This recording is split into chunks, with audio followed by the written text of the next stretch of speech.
for the moment we'll be focused on lobbying. Yeah. And so this brings us to our mission.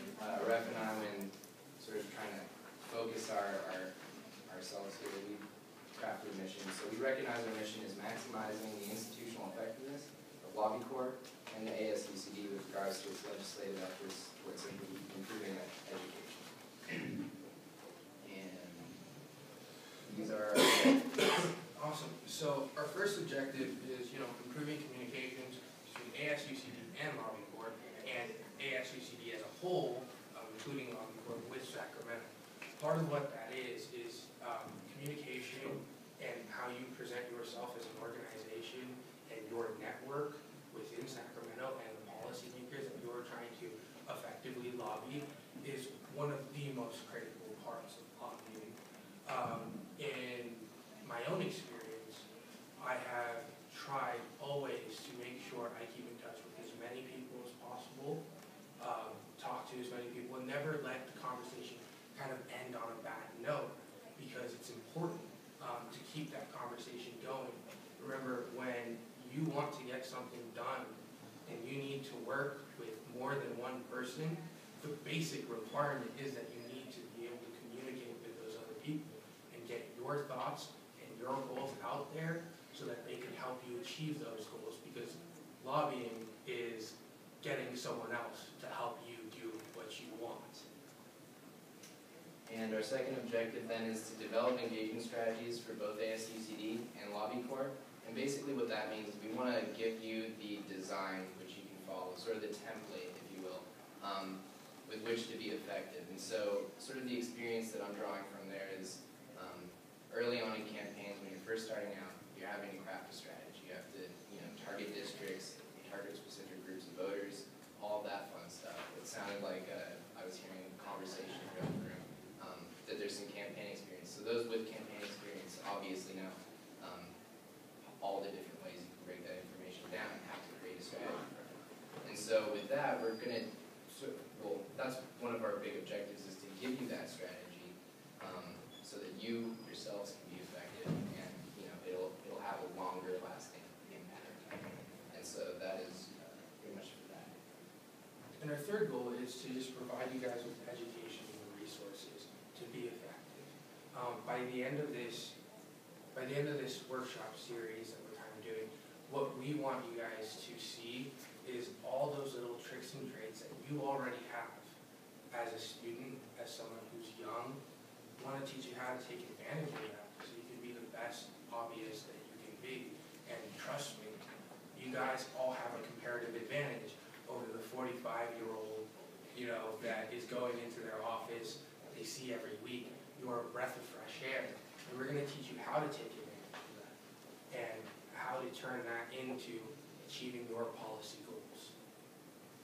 And then our final objective is to offer continuing support. So the way we've structured this is basically to go 2 workshops for the remainder of this quarter. So this one and then one other, and then 2 workshops at the beginning of spring quarter. So by the time our ref and I graduate, we can give you sort of weeks approximately 4 through 11 of help and support if you need that, because it's not an easy process. Becoming an effective communicator and getting really, really, really good at just getting what you want with these legislators is not an easy thing to do overnight. And so there will be hiccups and things that you'll be curious about, or maybe confusing out. And so that's what we want to be able to do, is just provide that sort of continuing support. Use us as a resource. That's really what a ref and I want to be, is a resource for you guys. We've had the benefit and the opportunity to come across some good things in terms of working and experience, and so we really just want to give that back to you guys into the school, because we think you can do well. And just to add on to that, this is all this stuff that we're going to be talking about. These are things that Adam and I, throughout our college and kind of adult life, as short as that may be right now, we have had to learn through making mistakes, through just trying over and over again until we finally got the formula down, until for the both of us, it's just second nature. So don't feel afraid that if you don't get it right right at first. Don't be afraid about that. Because even this, you know, you mess up sometimes just like I did just now. It's all right, just kind of refer back to the lessons you learned and you'll be effective. Right, and so these are kind of the workshops that we break down. The first one, we've talked a lot about maximizing effectiveness, so we've named the next one maximizing effectiveness. And basically what that includes is these 4 broad sort of categories, which we think are, you know, very easy to do, relatively easy to do, and will really just take your game up another level in terms of your effectiveness and your ability to persuade effectively. And so that involves conducting oneself professionally, very pretty self-explanatory, just, you know, the sort of civility that you have to have in terms of addressing these usually A-type personalities that are very busy and pressed for time. Your attire, posture, and etiquette, I know it seems silly, but all those little things matter. If any of you have ever dabbled in finance, campaign finance, you will know that it's just insane the level of, you know, detail they go to before events and, you know, what they require of people at work. It's like, is your watch on, sort of thing. Holding your own is basically just how to make an effective argument. It's not, you know, being discouraged when someone initially tries to slam the door in your face, because they will. They will try to get you to go and leave and just leave them alone because they're busy and you're college students. Sure, you're a breath of fresh air, but you're also sometimes a waste of time. And so you have to be able to hold your own in that situation and really, you know, be assertive. And then self-exploitation, that really ties it all together, and it's what Brett mentioned earlier, and that's exploiting the fact that you are a college student. So, you know, minimize the negatives of being a college student, maximize the benefits of being a young, up-and-coming professional, so to speak, and that will be workshop 2. Okay, workshop 3 has a few less points than the other workshops, but it's actually one of the most important, because workshop 2 we're going to run through everything you need to know. Workshop 3 we're going to teach you how to apply. Who to engage is actually kind of a tricky question, because the answer is everybody. We're going to teach you how to engage with politicians, with their legislative aides and their staffers, policymakers on, you know, the 3rd house. And what we're going to teach you to do is, like Adam said, sometimes they really just don't want to talk to you today. And other times they're so excited that you're there. We're going to teach you how to turn every one of those situations into a positive with a very basic and easy to understand formula that we can carry out as students. The next point is how to engage. Kind of just talked about that a little bit, but, and you know, Adam pointed that out earlier as well. We're going to teach you how to engage effectively. I don't know how much more I can, you know, kind of hammer that away. And it's not just how to engage people effectively in politics and lobbying. So really in understanding how to engage people in the professional world. You have to understand that Adam and I, we both transferred here to UC Davis. And we both, I mean, some people think it's a blessing. Some people, we kind of think it's a curse because it makes us feel out of place a lot of times when we're with people our age. But when working in politics, we have to work with people sometimes twice our age, sometimes 3 times our age, just way older, you know, and they think that we're kids. And we learn how to effectively deal with those types of personalities, and no matter what field you go into, those are the types of personalities you're going to be dealing with, because when all you have on your resume is your undergraduate degree, your BA or your BS, well, people are going to treat you like a kid, and that's okay. You know, you learn how to take advantage of that. And workshop 4, basically the tools speak for, that's pretty self-explanatory. Just, you know, I've picked up quite a few resources over my experience, just that really help you keep organized, keep everything, you know, synced up. And so some of it's programs, some of it's just, you know, creating resources. What resources do you need to have to effectively, you know, get your points? Because you need to have documents, basically, for all of your purposes. That's kind of a big thing about being an effective organization, is having all of those resources not only, you know, graded, but available and accessible. And so there are tools that will help you achieve that accessibility, and so. I mean, the next thing we're going to talk about in workshop 4 is the funding aspect. one thing that I explained to both Karin and Felicia was that when you get out there in Sacramento, when you team up with these different organizations, you actually can help receive funding.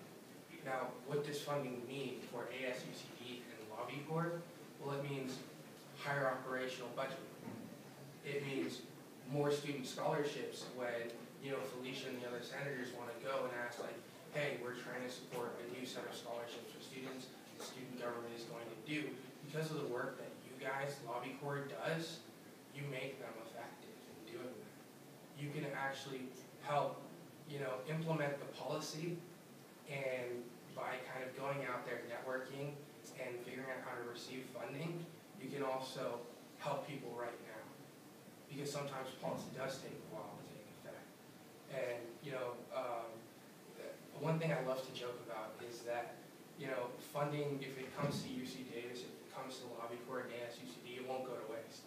Because the statewide organizations like UCSA, the Student Senate for Community College, the California State Student Association, they spend all their money on flying students from LA to Sacramento, put them up in a hotel for 2 nights, and they have one lobby meeting a day. We go, we carpool out, we go present, we meet with multiple people in a day. We're much more effective. And we don't have those little unnecessary kind of perks that everyone else gets, and we could turn that kind of need for less resources into more scholarships, into more effective lobbying resources. So that's one thing to really keep in mind. Funding will be an important aspect of growing Lobby Corps and the potential of ASUCD. Funding is very critical. Likewise, communications is also critical. Nowadays, there are so many different avenues and outlets by which you can get your message out that to do that becomes increasingly burdensome. And so that's what we're going to sort of focus on that part is, there is a formula for Facebook and Twitter and linking all that stuff up so that you're constantly streaming information and keeping yourselves relevant. Because that's really what it comes down to. Because to be an effective institution or an effective organization, you have to be relevant. And if you're not keeping the public engaged, then you're not going to be able to maintain that relevancy. Presentation is the next point. When you see a college student, there are certain things you think as someone who has to normally work with college students: unresponsive, immature, right?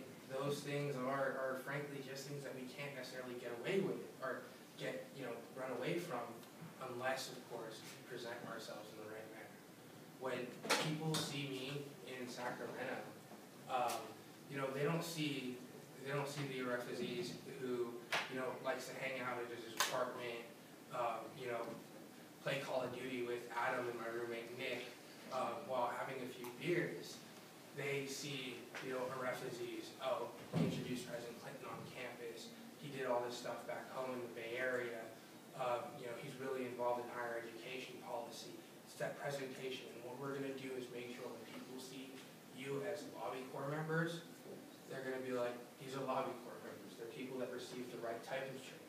They're people that know how to conduct themselves. They're people that we can work with because of the fact that they've been given those resources necessary to be effective as students. We're going to recreate and present a new Lobby Corps and a new ASUCD, independent of UCSA and those other organizations. We're going to present ourselves in a new light, and that's going to be one of the goals of all of our workshops, as you can see, given how many times we've been hammering back at this point. So that's presentation. The next thing we're going to talk about too is leveraging your resources. Leveraging your resources is kind of the vehicle that puts all these lessons you learn together. Lobby Corps has great resources in the fact that you guys do the research, you guys know how to go to Sacramento, conduct yourselves thus far. We need to focus on things. But the other thing too is leveraging your resources. ASUCD senators. ASUCD senators, because of the fact that they were elected on campus, because of the fact that a lot of them have 200, 300 votes, they're natural organizers. They're people that can get other college students out. We're going to teach you how to work with your ASUCD senators to actually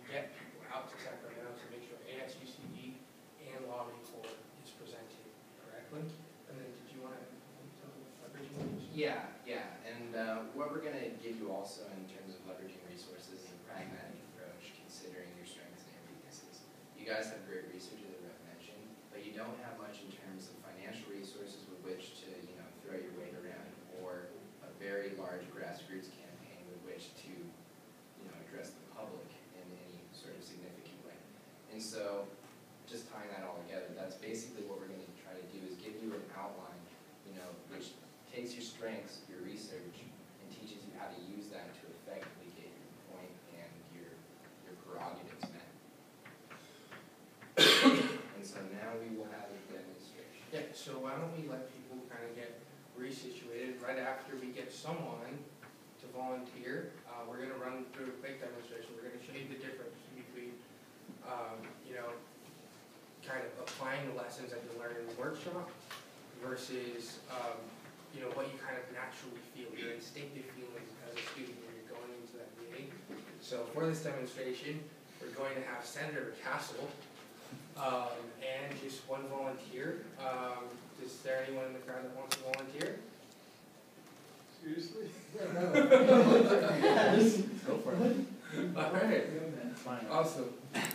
Okay. So Matt, come on up, man.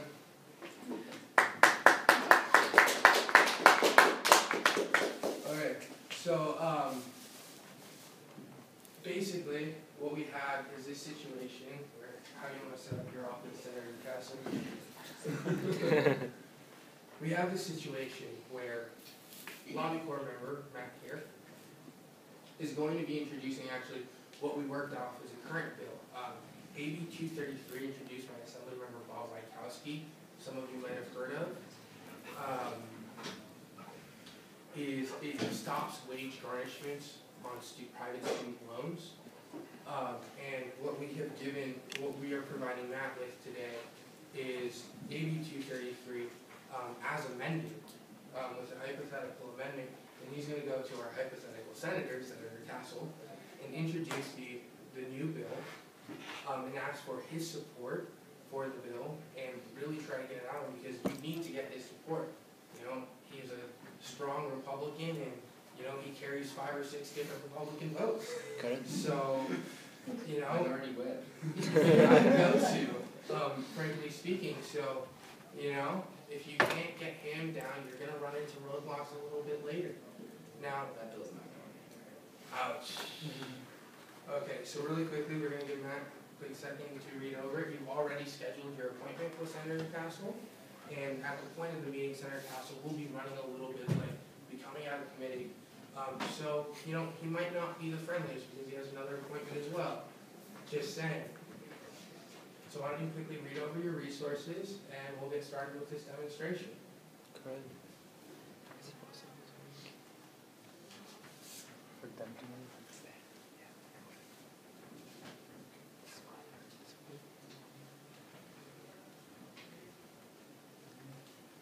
It needs to be big. It's fine.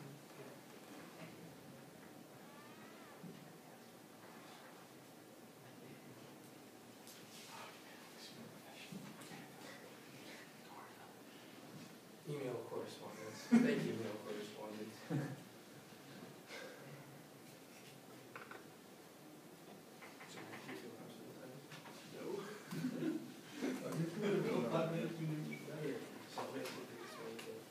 I kind of understood the bill you said that, but So there's wage garnishments, it stops wage garnishments, which are taking away. Right, I know the bill you said that.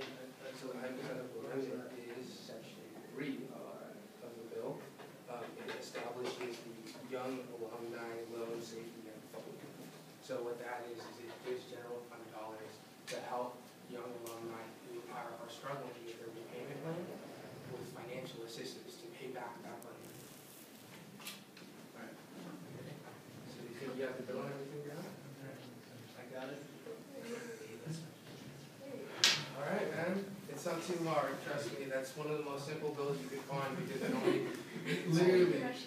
only edits one section of California code, which is really a godsend when trying to interpret what a bill says, because a lot of the language in these bills just gets so redundant, and they're written by lawyers to to specifically amend the California code. So, you know, sometimes even the legislators don't necessarily understand it. All right, so you ready to pitch this bill? Sure. Okay, Senator Cassidy. I'm now 15 minutes late.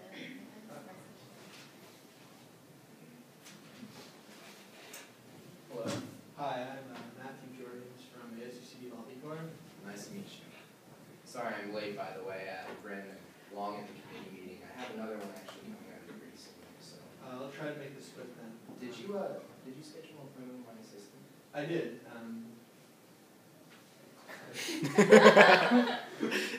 I scheduled it with Andre.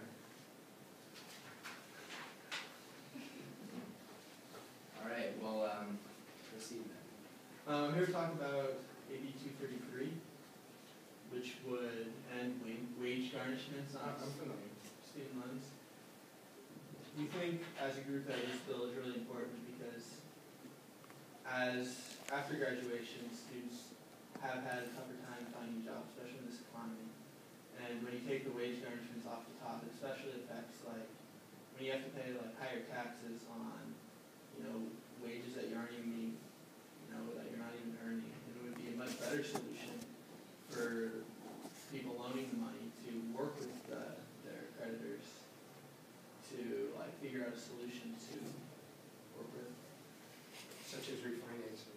Such as refinancing. Thank you, Ghost of Rat. Well, I'll stop you there. I'm just gonna let you know that right now I can't agree. I can't support the bill. Can I ask you why not? You know, and I just don't support the bill as a parent. What might make you support the bill? Well, what about it, the bill makes you not support it? I believe the amendment. The amendment that would allow for a fund for EM1, not exactly the amendment. Exactly. I just can't get behind taxes. I think one thing that this would do is it would be beneficial in the long term because if you help a loan out, they're eventually going to be able to pay off. They're going to be able to pay those loans. It's going to be good for the banks because they're going to get their money back. Then, Like I said, I've signed a pact. I can't actually support the bill. So I'm gonna, maybe we'll set up another meeting sometime. But thank you very much for your time, and I hope you have a wonderful afternoon. Good acting. Okay. So that honestly is going to be one of the harshest situations you deal with. Adam was a very nice, mean senator. You know, sometimes it literally is like, who are you? What are you doing in my office? I'm busy. Just don't tell my scheduler you want to reschedule. Just that compassionate conservative. So it's very, very difficult. Now, really quickly, what we're going to do now is I'm going to run through the situation. I'm going to be the lobby corps members. And we're going to kind of show you the differences, kind of the cues that I've learned to inherently pick up on, and that through this process, you guys will be able to see. Could you please this way? Oh, yes, I can do that. Okay, so let me just get situated real quick.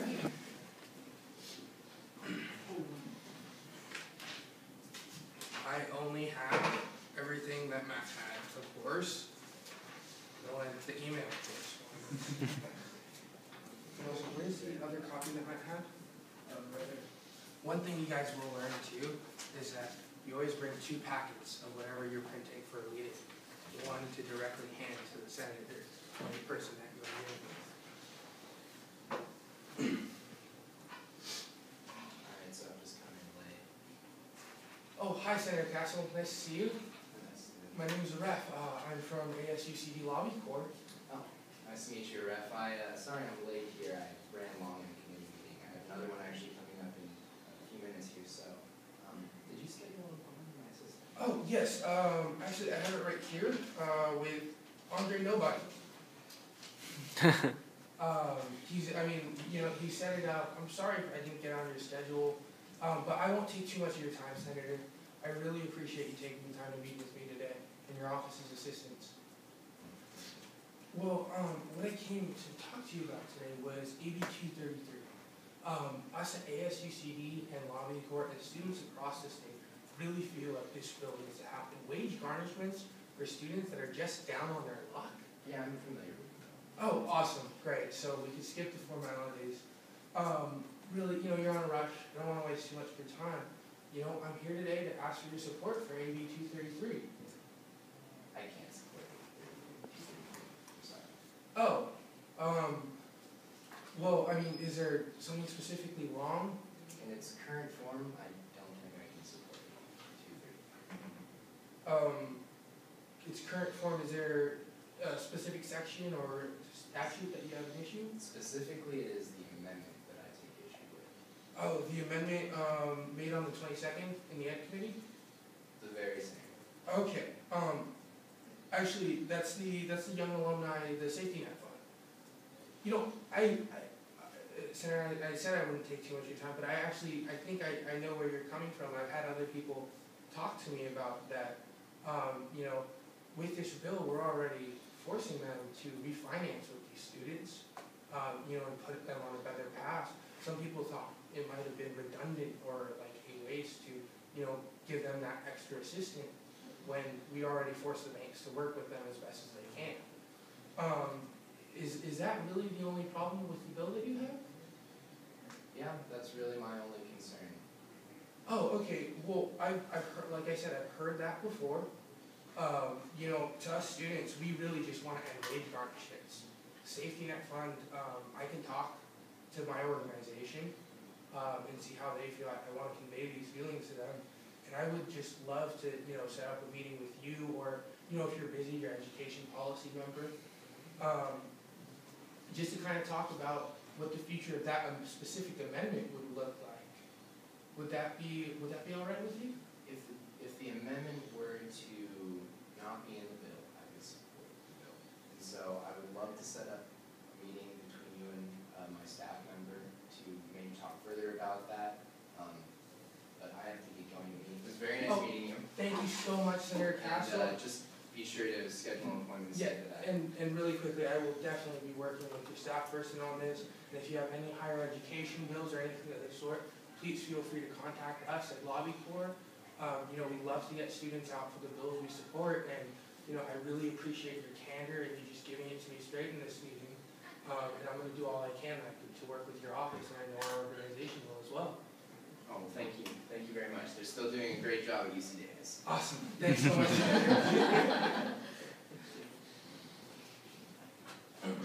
Okay.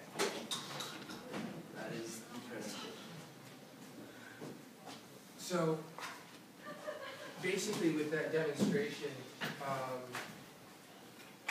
what we wanted to point out to you guys was that right off the bat, right, because I've dealt with this situation before, I know that when there is an issue with something that's a good idea, wage garnishment for students, everyone should want to get, behind that, because we're going to be running the country in about 10 or 20 years, and, the parties want us to be on their side. So, whether it's a Republican or a Democrat, Senator Castle is going to stick to his guts, but, we can still achieve our policy platform. And what we did here is whether or not our organization believes that that section, that amendment, the Alumni Safety Net Fund, that would give, general fund money to these students, whether or not we actually believe that's true or it should actually come out of the bill, what I established with Senator Castle was a working relationship. You might not be able to achieve your policy goals in every meeting.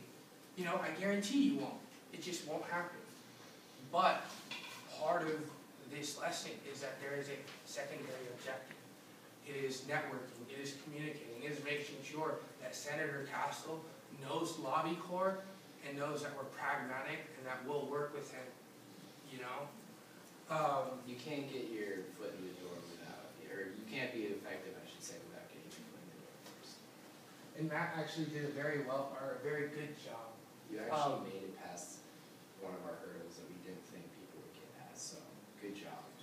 Exactly. It's really specifying the problem and figuring it out. And I knew Matt would do that, seeing as how he tore apart my history book when I was a junior in high school.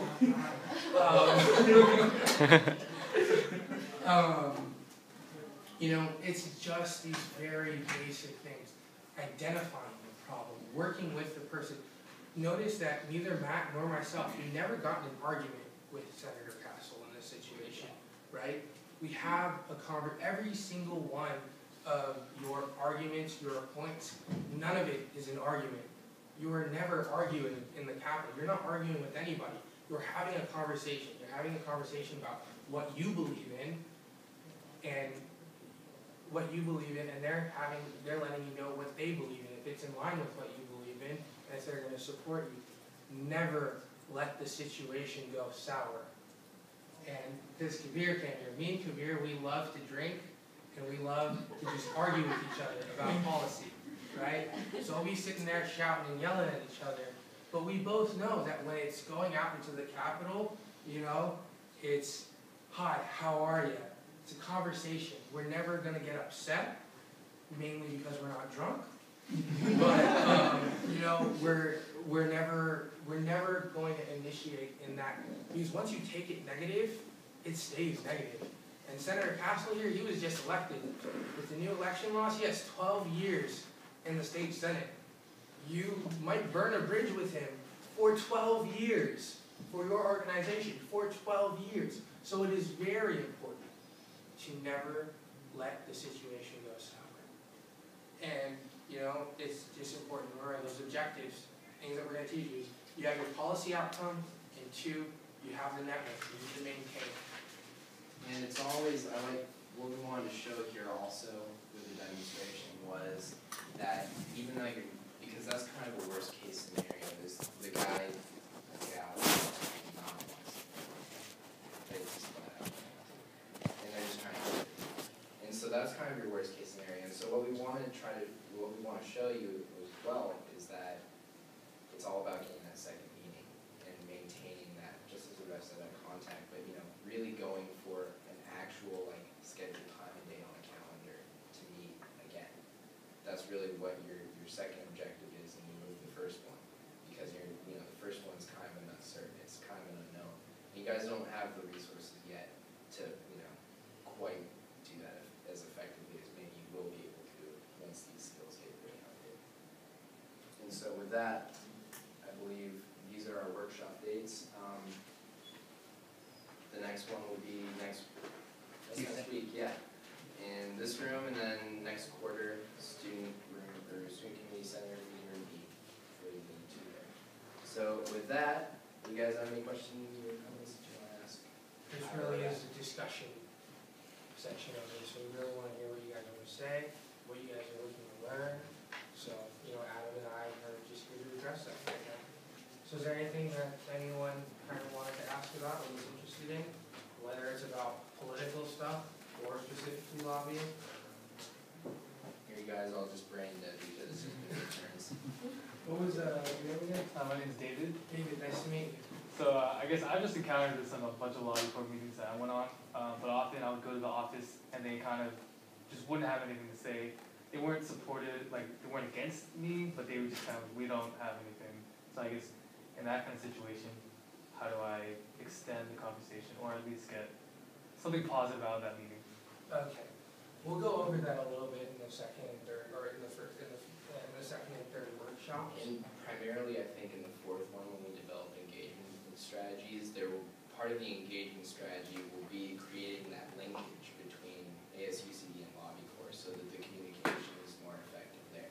Yes. And so that's something that we plan on addressing. And to quickly run down on that point, education isn't it's on actually a lot of people's schedules, it's on a lot of people's agendas, but it's not on everybody's. A lot of these staff people, and most of these conversations where the person doesn't really say whether they're for or against something, it's with a staff person, right? Yeah. Yes, it's because staff people, like such as myself, I staff Senator Bell. I also intern with State Senator Jim Bell. So when I staff Senator Bell, if I'm taking a meeting myself, I can't speak for him. I know how he feels about certain things. I know how to relate to him. But in that situation, you're not talking to the person that can't give you an answer. You're talking to the person that will convey the message to the person that's giving you an answer. So in that aspect, what you really want to do is give them other things to talk to you about. Say, hey, I really want to schedule, another appointment, maybe with the senator, see how he feels about this bill, or if you can, ask his thoughts on it. Can we schedule something within the next couple weeks, where we can just talk, or, shoot me an email, and you can see how you feel. Also, if you have any higher education bills, or if it's on your schedule, or if any of your colleagues or the senator's colleagues are looking for students to come help and testify on behalf of their bills, let us know, because we do that all the time. Regardless of how the senator feels on this specific bill and this specific issue, we want to be a resource so that people in the higher education community have a voice here in Sacramento. And There you go. specifically to your question too, it's not always, it has to be a give and take relationship, it's a two-way road. And so you might be coming to lobby corps with a certain need, but if you're not also giving them something to work with, then you're breaking down your side of the communication. You can't just say, well, what do you have for me? Maybe they don't have a clear direction, maybe they need, would like a little bit of input, and a little input can go really a long way, and really strengthening that tie. And so that's another thing that we're going to talk about. Anyone else have any questions? So, right now, in the beginning of the winter quarter, the way we go about scheduling lobby is we kind of just hit everyone on the education committee, and then in spring quarter we plan to hit everyone on the appropriations committee.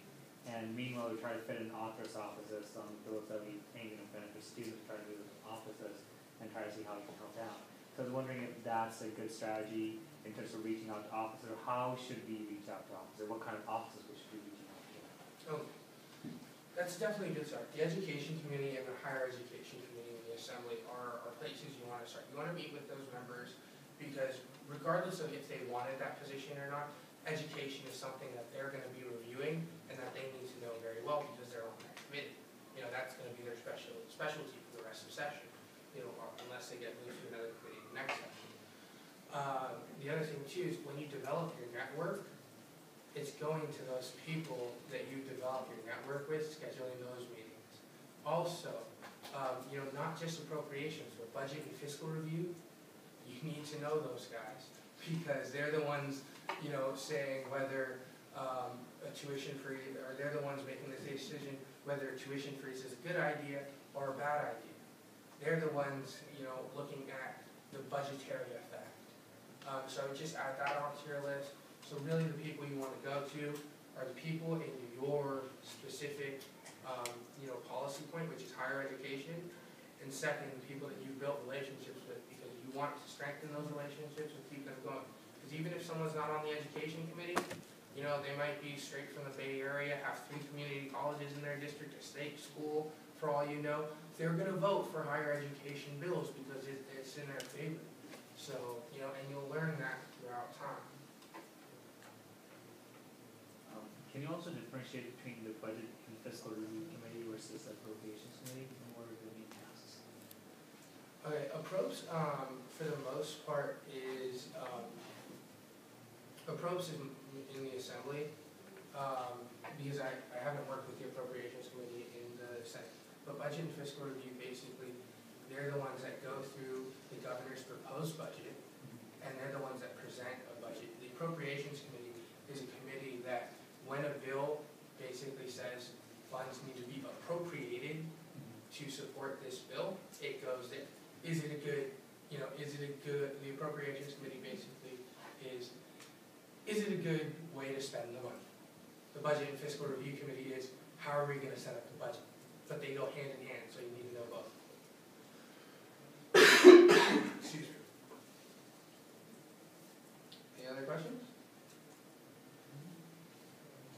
One more.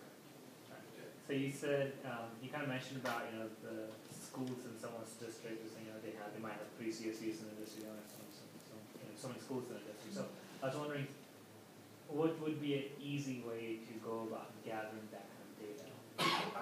There's a lot of voter data information software, and you can really just get that online too. It just shows the spread, and so, if there's not a tool that's already mapped out where schools are, you could easily get a map of all schools in California, and then open the district of the state of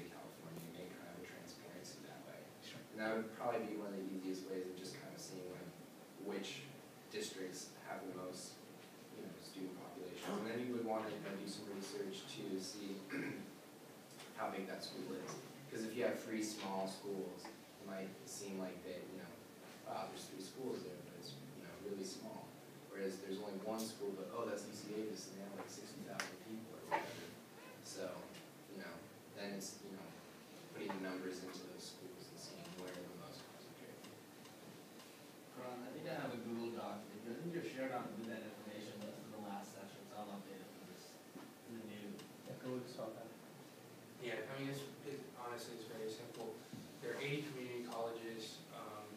Wow, actually, I know there are 80 community colleges, but I don't know how many CSUs and UCs there are. There's 22 CSUs. 22 CSUs, 10 Yeah, 10. Okay, well, But you say so. if you break that work up between you guys, it's really not that hard to go to wedrawthelines.ca.gov, look up the addresses for the different schools, type them in, and just overlay,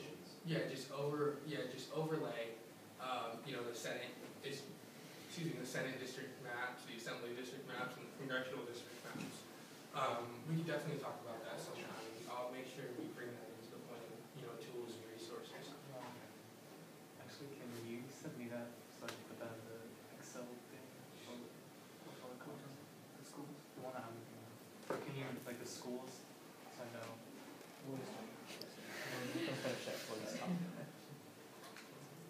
Okay, so I think that might settle it unless there are any outstanding questions.